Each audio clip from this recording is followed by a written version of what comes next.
Another week down, man. Can't complain too much. Everything's going according to plan, I suppose. We got some weird weather here. It's warm. Yeah, it was warm, relatively warm today. Yeah. Wait, me relatively warm. It was like in the 60s. That's warm. Yeah. It's January. That's almost February. But it still feels cold somehow. Well, yeah, but the reason why is like I think from my perspective, I'm not a meteorologist or anything like that, but like there's not a lot of heat energy built up in the air around you. So it's like it's warm air from another place, right? But it doesn't have a whole lot of energy into it. Like in the summertime when it's 60, and like in March or May, you have the sun giving us all this energy and the wind and everything else. But the sun, it's super far away right now. I'm looking forward to a nice cold front coming in anytime soon, giving us a big snowstorm. Hopefully we'll get that again. That would be cool. That'd be awesome. But we're not here to talk about weather, even though I would like a weather. Are there weather podcasts? A weather podcast? That would be interesting. It would just be like somebody talking about the weather. There has to be. It might be good to fall asleep to. There has to be a weather podcast. There's a podcast for everything. Right? It has to be a weather podcast. If not, we're going to corner the market on weather podcasts. Could we be the first people ever to do a weather podcast? Maybe. Maybe. You got to make money somehow. That's right.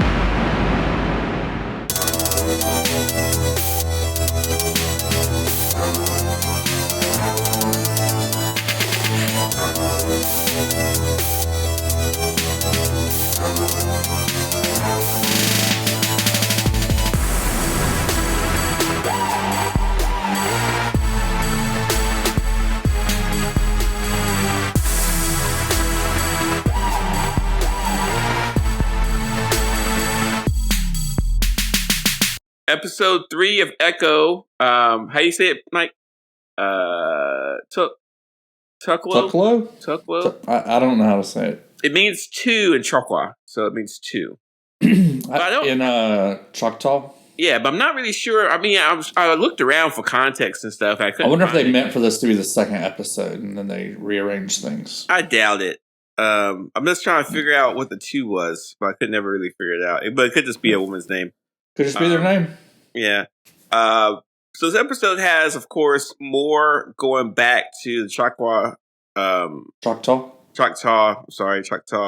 past, where they're trying to connect the power of the ancestors to Maya.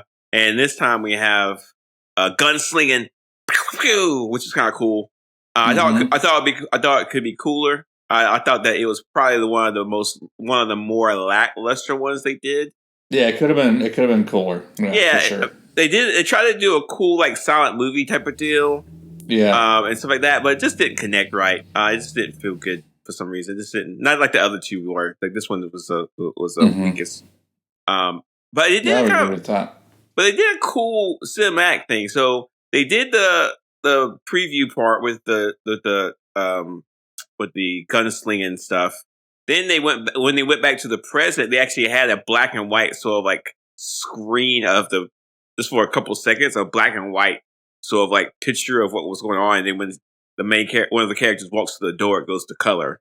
I thought it was kind of fun. This is a little thing, but it was kind of cool. I did not notice that. Yeah. Well, when you're expert in movies like me, you just see, That's correct.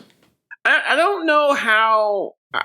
Like, here's the deal. When I was watching this, they were talking about the Lighthorsemen, which I thought was cool because once again they're trying to teach us more about the Choctaw culture. And Lighthorsemen were a real thing. It was a whole thing.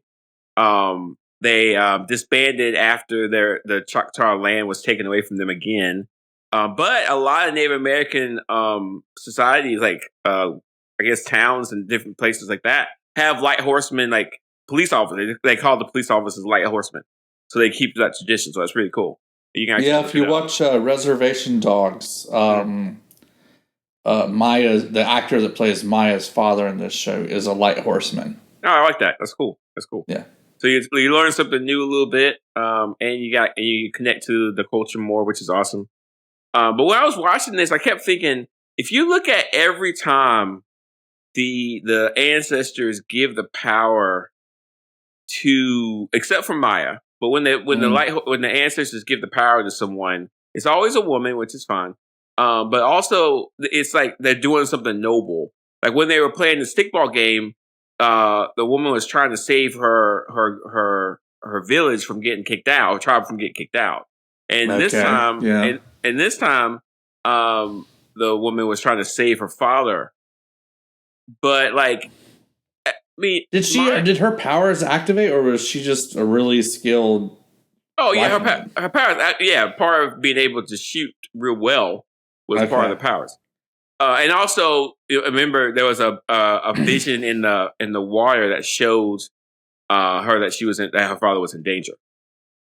That's true, right? Yeah. Yes, but like, I will be real here. Maya's not a good person. You know, like she's not a hero. She's an anti-hero, if anything. Yeah. But she's not doing anything to make our society better. She's not fighting for the little guys. She was a thug. Yeah, she wants to take over a mob. Kingpin's old crew, yeah. Yeah, like she's not doing anything good. Like, I really tried to think about all the times we've seen Maya in Hawkeye, and then in this, and I haven't seen one thing that she's done to benefit society or to help the innocent. Nothing. Absolutely nothing. Shooting Kingpin was a selfish act. And then like now she's on the run she just killed a bunch of people in that train explosion. Like I mean, I guess the ancestors are just protecting her because she is an ancestor, and that's fine. But she's not doing anything noble. Maybe she's going to change her ways at the end of this. And listen, yeah, you've already watched it, so you probably know something I don't. We got 2 more episodes left. You're doing a really good job not spoiling anything. So congratulations. Keep it up. Thank you. But I'm not impressed. Like I slipped up once, but I think it went unnoticed. I don't really pay attention to everything you say or most things. But like when I was watching this, think about what she did, okay? She almost got her uncle killed. She almost got her cousin killed, right? Mm-hmm. Like in that scene, like there was a scene where she was trapped and she had to she wanted to distract the guards or something, so she thought punching Bonnie would do it. She didn't have to punch Bonnie to do that. Like, what was that about? Like, there was so many different, like, Maya. As a character, I love Maya. I think she's great. I think she's a great Echo. I can't think of anybody else to play the character. I think she's great. Right, yeah. I got more to say about the fight scenes, and I'll get that in a little bit. Okay. But I think it's fantastic. But don't come at me like I'm a hero. I'm trying to do good for the people. No, you're not. You're not doing anything. You're not doing anything. So, like, I hope the show doesn't want to try and make me think that she's a good person, because she's not. Like, she's probably killed tons of innocent people. She's like, she does criminal activity. She, like, she's not noble. Maybe she's going to change, and I hope so. But the show has not paid much attention to that. And I'm curious how long they can do it until the viewers know or notice that Maya's not exactly like a hero. Yeah. No. That's an interesting point. Yeah, man. Maybe it's just like maybe they're all related. Yeah, I mean, like maybe those are all of her like great grandmothers and whatnot. Well, no, yeah, and like I'm fine with that. I'm fine with the. It could just be flowing down the matrilineal lineage. Ooh, matrilineal. Yeah, I'm not even convinced that I said it right the first time. So don't try. Don't try. I think it's pretty good. Well, we'll just have to. I mean, I'm ready. Like, first of all, I'm sick of being in this little town. I'm tired of being there. I want to go back to New York. I'm sick of being here. Even though the Kingpin shows up at the end, I'm like, okay. What? You saw this? The Kingpin shows up at the end? You saw this episode, yeah. I saw this episode, yeah. That's not a spoiler. I think they ruined this show. By in the like, didn't they show Kingpin in like the trailers and whatnot? No, yeah, they show Kingpin in the trailer, so we have seen some. We definitely have a lot of different scenes. But like in this, she thinks Kingpin's dead in the first half of this episode. But at the very end of that episode. But as viewers, we don't. Yeah, because we've seen the trailer for this series. I really think it would have been, this series could have been so much better. Oh yeah, if they had tried to keep that a secret. Well, at the very end of the first episode, we see him in the hospital room breathing, so we know he's alive. Yeah, you're right. Well, you have to. So listen, you have to make decisions when you're doing a show like this, and you have to decide: do I want to surprise the viewer, or do I want to keep them kind of engaged and like have them have information that Maya doesn't? In this case, you're absolutely right, Mike. They could have kept the fact that Kingpin is alive a complete secret. I'm not sure why they revealed it. It would have been a shock to see him at the end of this episode. We would have been like, oh. Mm-hmm. We didn't get that. I'm very curious as to why. They have done some cool shocks to us. One of the best shocks they've given us is Daredevil. The fight when he shows up in that fight was a complete surprise to me, and I thought it was excellently done. Right. But they didn't. I don't know why they didn't want to do that with us with Kingpin. I'm not really sure. It could have been in retrospect. It could have been a mistake. Sometimes I kind of get the feeling that some actors want a little more face time than what they're getting. I don't know. I have no idea. Next episode looks like it's going to be pretty Kingpin heavy. But again, what's the actor's name? Vincent. What's his name? Last name? D'Onofrio. I absolutely love him as Wilson Frisk, the Kingpin. I think he's fantastic. I don't care that you don't. I think he's getting better at it. He's not as overacty as he was in the Daredevil series. I get, but he's just a menace, man. Like when he's around, you just feel like he has that character locked in. He knows that character up and down. And so when he's on the screen, you're just like, I don't want to be anywhere near this dude. And like it's just fantastic. I'm really excited about the future with him and the MCU. We'll talk more about the MCU's future and all this later. But again, I'm pretty excited. Mike, so we got a pretty good fight scene. What did you think of it? The universe is conspiring against me seeing the fight scene in this episode. What are you talking about? I've watched this episode twice now, and I think both times I was falling asleep when the fight scene came on. Both times. Okay. So you tell me what you thought of the fight scene in this episode. Maybe it's because it happens in the dark. I don't know. It's a little dark. Yeah. One of the coolest things in the scene is like she blasts. Well, first, Maya blasts the music really loud to distract the guards. Right. Yeah, that was cool. But like, I guess she just she can probably feel vibrations, so she knows how loud something is. But like, this is going to sound real weird for a second, but just hang on to me. If you think about 1997 to 2023, a lot of music has been made, correct, Mike? Yeah. A lot of hardcore rock music, like metal, has been made, right? Sure. Yet, for a fight scene like this, there is nothing better than White Zombie.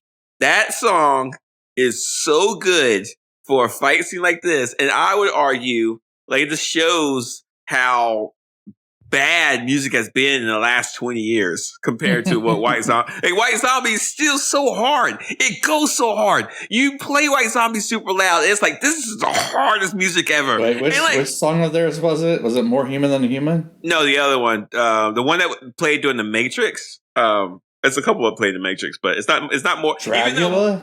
Maybe. Yeah, maybe that one. But More Human Than Human is a really good song. And like, I just kind of feel like everybody knows I teach community college, and I always think about my students. If my students heard White Zombie for the first time, they'd be like, "This is so good. This is new music. It's not new. It was made before you were born, and it's still better than anything being made now." And like when the producers were making the show, they were like, "We have to go hard. White Zombie's so hard." Like it's that song. This is so hard. Anyway.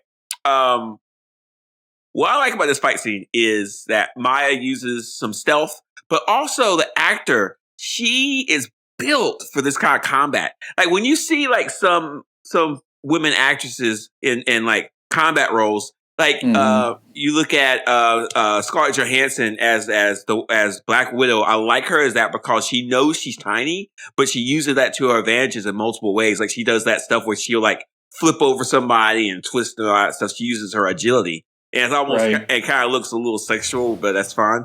But Maya's like, no, I'm a street brawler. I'm going to punch you in the face. Right. I'm going to slam you down. Like, she was getting slammed into stuff. She was getting thrown around. And she was slamming other people into things. There was a fight. There was this guy who was almost probably twice her weight. And it just looked like a fight that looked like that's what you would do if someone was bigger than you.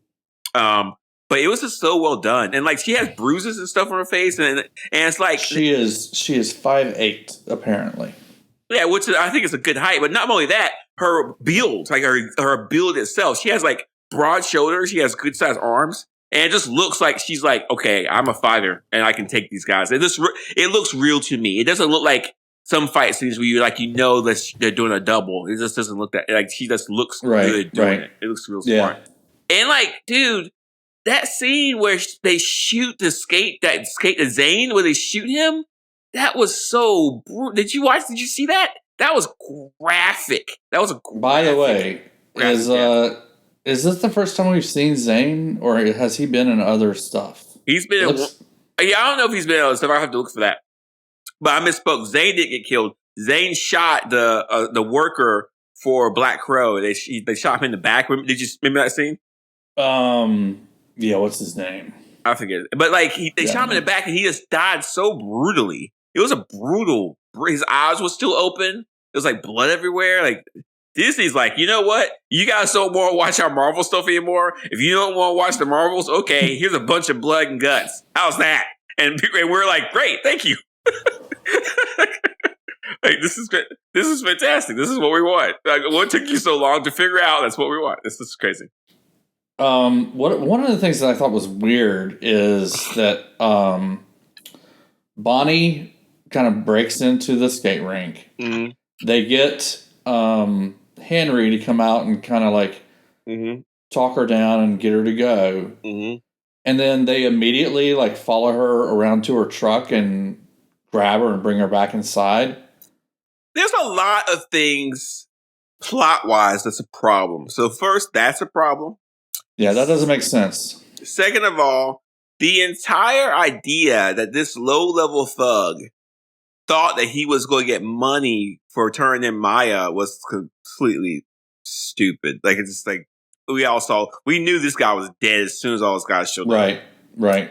And just like, it just felt like they had to have a big fight scene, and we had to figure out a way to get it to happen, but it never worked. But there was also some tension stuff that I thought was interesting. Like when the skate rink worker and the two women that were with him, one of them looked coked up, I guess, but the other one was kind of like heavy set. And I was just like, Maya's going to beat the crap out of all these. And then Maya did just beat the crap out of that girl. And like, I was like, this is any moment now, she's going to beat them up. And like, it was just like, it just felt like it took too long to get to the fight. And it just kind of took a long time to finally get to that point where the scene paid off. And I never felt 100% good with all that. I love the fight, but it's just, even like, so this is a crazy thing. Maya's walking. She thinks there's somebody behind her. She turns around, nobody's there. Then she turns around and the ancient is in front of her, and the ancient warns her, but then she gets grabbed. Like, if the ancient would have left her alone, Maya would have saw that coming. So it's just like this. Like, there's so many different things the show tried to do, and I think for most people who don't watch this kind of stuff or care, they would just like watched it and then turn it off. But for me, there's a lot of little small things they could have streamlined and make this a lot better. It just never really worked for me. But it's fine. Anyway, we should give this a grade. What would you give this episode a grade? It's definitely not the best out of the series. I agree with that. I don't know, man. Maybe a C. Maybe a C plus. No, it deserves a B. I would give it a solid B. No lower, no higher. Just it's a B. Okay. All right. It definitely deserves better than a C. I think the very concept of the show is better than a C. Sure. Okay. What'd you think about the end with what's his name? I like the music. I like the menacing of it. I like that he didn't say anything. I like that he just was standing there and he walked over to her. I can't wait to watch next episode. I almost watched it ahead of time. I was like, no, just chill out. You can watch it later. Yeah, don't do that. Don't do that. Not like some people. But you were sick, so it's okay. Yeah, I was sick. I had a reason. Yeah. I'm just kind of interested in what the conversation is going to go like, because Kingpin hasn't killed her because he likes her, he cares about her, even though she tried to kill him. So I'm curious to see how that's going to play out in his mind. But I mean, next episode is going to be a flashback episode. I feel like we want to see a lot of stuff about Maya's relationship with the Kingpin we didn't see before. So I think you'll find how he's coming at her interesting. Okay. All right. Okay. Yeah. It's going to be very Kingpin heavy, so that's cool. I wish the Daredevil would show up. But yeah. We got wishing. He will eventually. Yeah. Well, yeah. We got some news you can abuse. You want to head into it now? Yeah, let's do it. Okay. First up, this is crazy. This came out in March. It came out in March that Jon Bernthal was going to be the Punisher. Did we know that? He was going to redo the Punisher. He's going to take up the Punisher again. Did we know that in March? Yeah, this article was from from March saying that he was going to be in Daredevil Born Again. It was from March. I don't know, man. This year's been crazy, but that seems like a long time ago. But well, yeah. So anyway, I didn't know that we knew back all the way back then. We did. So because anyway, we missed that, and I apologize to our listeners. However, it's already determined the Punisher will get his own show after Daredevil Born Again. Mike, you know what that means? What does that mean? It means that Disney's like, okay, give them what they want. They want Daredevil here. They want Punisher here. They want Luke Cage here. They want Jessica Jones here. They don't want Iron Fist. So don't. We're not getting another Iron Fist. You think we'll get Luke Cage and Jessica Jones? Yeah, 100%. I think at some point we'll get those two. I think the two actors that play them don't do anything major. And I think the Disney money is going to be big enough that they'll go be like, yeah, we'll do it. We'll do a season. Sure. Yeah, that sounds legit. Yeah, and Jessica Jones and Luke Cage are married in the comics and have a kid. So I kind of feel like that could be something they can play with. Interesting. Okay. But listen, this is exactly what Disney should be doing. They've seen that people are kind of like, Disney Plus has been, and they know that just from Echo and from other things that this is what people want to see. I guarantee you they have data about how many people watch the Netflix stuff. I guarantee you that the Daredevil and Iron Fist, Luke Cage, all that stuff is people watch it a lot, and they think we need to tap into this. Because they wouldn't do this kind of stuff unless they they wouldn't do this kind of stuff unless they knew that would be successful, and they obviously do. So they've already greenlit a Punisher series. I mean, a new series with Punisher. So it's just ridiculous. It's amazing. I have heard. Looking forward to it. Yeah, this is in the show notes, but I have heard that the Daredevil. So first of all, the Daredevil Born Again series that's going to come out is being retooled almost from scratch. We know, and this is in the show notes. We know that the Loki season 2 writers and showrunners are doing the show, which I'm super stoked about. And we also know that the stunt coordinator for the original series is back. So Mike, if you like those cool fight scenes, I did. Then you're going to get a whole bunch more of them. And I'm thinking that they went one way with Daredevil, realized that was probably the wrong way, and went another way. I think we were going to get much more of a comic booky Daredevil and less like a cool Netflixy Daredevil. But I think they're going to go more towards the Netflixy Daredevil. What's the difference? Well, okay. I think they were going towards the She-Hulk Daredevil that we saw in She-Hulk, but now I think they're going back to more Netflix Daredevil. Okay. Well, I'm glad about that. I liked Daredevil's co-starring in She-Hulk. I liked him being in it. I thought it was good. I thought it was a good episode. I thought it was fun to see him again. I thought it was good. And I also confirmed that he was going to be around more. I like that. But, I mean, I want the moody Matt Murdock who thinks he can't do anything good, who hurts people all the time. I just want that. And doesn't wear costumes with bright, shiny pieces on them. Yeah, no, we don't need that. We need even though the yellow and red costume was a throwback, I thought that was really cool and fun. We had our fun. She-Hulk was fun. I want to punch people in the face a lot. And I want to watch him do it. It's like boom, boom, boom. Yeah. And guess who he's going to be punching? Who? Bullseye. Wilson Bethel, the guy who played Bullseye, is coming back. Like, they are doing it. They are doing it. If you really want to get excited, Mike, you should go to the Daredevil Reddit. That Reddit is super stoked. Everybody on that Reddit are super excited about what they're There's a whole subreddit just for Daredevil? Yeah, it's very popular and actually pretty well done. It's actually really well done. Okay, yeah. Yeah, maybe at some point I bet they're frothing at the mouth. Oh yeah, dude, this is ridiculous. Like at some point I'm going to list my favorite Reddit somewhere. Maybe I'll post that onto to Mastodon. Maybe it's it's a good Mastodon thing. Yeah, it'd be a good Mastodon thing. But man, oh man. Like, okay, if you remember correctly, Mike, remember in the very last episode of Daredevil season 3, Kingpin slammed Bullseye against the pillar and broke his back. It just messed up his back. And he was under surgery at the very end of it. In the comics, Bullseye has an adamantium spine.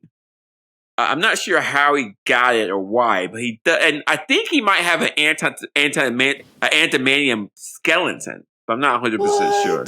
Yeah, he does. He has adamantium in his body, either a skeleton or a spine. I think it's a whole skeleton. Why don't I just look? I don't know why I'm guessing. I would like him to have an adamantium like pin in his knee or something like that, but that's about it. Why don't you like adamantium? Well, I like Wolverine having it, right? Isn't that what Wolverine's made out of? Yeah. Yeah. I like him to have it. I don't like it to be all over the place. Yeah. He has an adamantium. Bullseye's bones were laced with adamantium in the hopes that Bullseye would freely. Yeah. So he has his bones are laced with adamantium. But I mean, you don't have to like it. That's fine. But it makes him a more deadly person. It's interesting too. In the comics, Wolverine has adamantium in his body because he was able to heal from the surgery, the procedure. I'm not really sure how Bullseye would survive adamantium. Right. Yeah. Not really sure how he'd do it. Anyway, I don't know. But yeah, Bullseye doesn't need that. Bullseye's already a super cool character. Like this is, I cannot wait. I'm super, dude. When Daredevil Born Again comes out, we're probably going to still be recording. Hopefully, we'll still be doing the podcast. Sure. And we're going to hype it up. We're going to do some cool things. Anyway, you know what we need to do this year though? What's that? Before Deadpool 3 comes out, we need to watch Deadpool 1 and 2. I guess I'll watch it. I've been trying not to because I don't really like Ryan Reynolds, and I don't like that Deadpool humor. But I'll get high one day and give it a shot. Can I say that on the podcast? Sure. Okay. Yeah, I'll just give a gummy. Yeah, I'll just watch it. I'll just eat a gummy and watch it. It's fine. You don't remember anything. Do a podcast. It'll be a great podcast. Yeah. Last show note. February 7th. The Marvels is going to be streaming. The Marvels is going to be streaming on Disney Plus. I think that the Marvels will do better on Disney Plus than they did on the movie screens. I think a lot of people go watch it streaming. I know I'm going. I don't really stream. I don't watch movies twice. A lot of times, sometimes I do, but not a whole lot. Let's see something I really like. I'm going to watch this one again. I like the Marvels. Yeah, I'll watch it again. I'll watch it when it comes out on Disney Plus. Yeah. It seems like people are.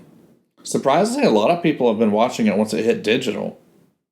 It's getting a lot of good word of mouth on Mastodon with people watching it now that it's hit digital. Well, here's what happened. All the weird troll, incel, nerd boys who can't have sex because they aren't good people bashed it online. Mom and dad were like, I want to take the kids for a movie, but this is getting bad reviews. I'll just wait. And it comes out, and little Jenny and little Billy are like, hey, I want to watch the Marvels. It's on digital. Can I watch it? And they're like, okay. And then they loved it. They're like, why? We should watch this in the theater. I'm mad we did. That's what happened. Yeah. And this is not just for the Marvels. A lot of people just don't want to go to a movie theater unless they really want to see something. Aquaman tanked at the box office. Tanked. Yeah. And it's not because of Johnny Depp's girlfriend or whatever. It's because nobody wanted to go see it. Yeah, but I guarantee you, when it comes digital, everybody's going to watch it. And so, I don't know about that. Well, I think. Listen, there's a lot of people Friday, Saturday nights with a family, and they're like, let's watch a movie. This is out. Let's watch it. And but getting your Have you seen Aquaman 1? No, I haven't either. But getting your stuff together, driving or taking the train or whatever to a movie, paying $20 a person, getting popcorn and drinks, which I like. Getting into a theater and sitting and watching it is a lot of effort. And there could be some people, it's wintertime, and some people might be like, I'm not going to wear a mask and stuff all the time, but I'm not going to go to a movie theater. I'll just stay home, because of COVID or the RSVPs or PVBCs or DFs, the flu. There's a lot of reasons why people don't go see a movie. But I think that the Marvels, when it comes, I think Disney should advertise this up the wazoo. They should hype it. When it comes on Disney Plus, it should be the first thing people see when they turn on the Disney Plus app. It's going to do well. It's going to do really well. So the movie's good. Yeah, I liked it a lot. I'm on board with that. I believe you. Yeah, it's pretty good. But the problem with the Marvels is it's near impossible to get people to watch it if they don't know anything about Marvel stuff. They haven't seen anything. They're like, I don't know, man. So it's really difficult. And that's just kind of like how it is. I have to look at it. I have to watch it with that eye when I watch it on Disney Plus. Because I do kind of wonder how, if you haven't seen Captain Marvel, you haven't seen Miss Marvel, and you haven't seen WandaVision, how's this movie? I don't know. How's it play out to you? And the hardcore people who like the Marvel Cinematic Universe, they watch this stuff. But I think a lot of people are having a hard time getting new people. When Disney says this is a flop, what they probably mean is we're not making more money. We need to get more people to watch this. And that's just kind of how capitalism is. Capitalism, it deems things a failure unless it makes more money. If you're not making more money year after year after year after year, you're a failure. Which is it had a pretty low box office for a Marvel. Yeah, movie. that's true too. That's true. Yeah. But the theater, I told you, we did a show on the theater I was in. People were laughing. People were having a great time. So anyway, yeah. Anyway, that's the news you can't abuse, everyone. Hope you enjoyed it. Hope you enjoyed this episode. What are we talking about next? Oh, Echo. More Echo. Echo episode 4. And again, we could have done this all at one time. I like that we're doing this one episode at a time. I get to kind of really process I just wish that Disney had done it one episode at a time. Yeah, I wish they'd call me and be like, "Hey, Jarvis, what do you think?" I'm like, hey, well, first of all, please give me $1 billion. Just email it to me, and then I'll email you a couple of days with my thoughts about how to really make the MCU strong. I actually have some cool ideas. Then we had a podcast. We did an episode where we talked about the ideas to make it better. Yeah, I talked about this already. Well, we can do that again. We could do it again. All right. Yeah. All right. We're all done. We'll see you guys next week. I'm sorry, Mike. How can people share this podcast with their friends and family, and so they can hear back episodes, so they can listen to what we thought of the Marvels after they watch it on February 7th, so they can hear us hype up, the other shows. How can they hear us? Hit that share button. Share this with your friends, your family, and walk into your neighborhood restaurant and share it with everybody there. Yeah, I just upgraded my Mac to Sonoma. Is that what it's called? Oh, yeah. Dude, it was a whole thing. First of all, I had all this room in my Mac that was just called system data. That was it's 40 gigs. And I was like, this is too much. But then I had just enough room to upgrade. I had just enough room. So I was like, I'm going to try to upgrade my computer. And I got some room back. It took some of that system data away. So actually, it was good. Nice. Yeah, what's up with the system data? I don't know, man. It's like a squirrel and nuts. It's always got to store something. But yeah, this new OS has all kinds of cool stuff, including the cool share features. Yeah, cool share features. You can share that stuff now. Share it. Hit the share button. All right, guys. We'll see you next week for Echo episode 4.